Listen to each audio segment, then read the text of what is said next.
سبح اسم ربك الأعلى الذي خلق فسوى والذي قدر فهدى والذي أخرج المرعى فجعله غثاء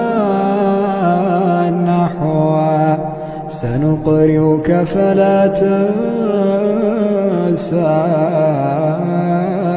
إلا ما شاء الله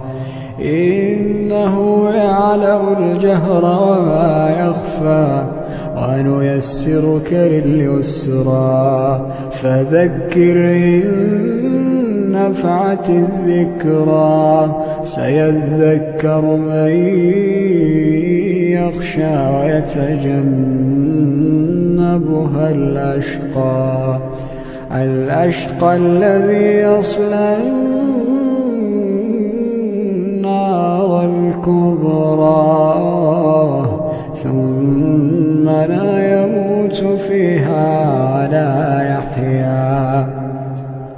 قد أفلح من تزكى ذكر اسم ربه فصلى بل تؤثرون الحياة الدنيا والآخرة خير وأبقى إن هذا لفي الصحف الأولى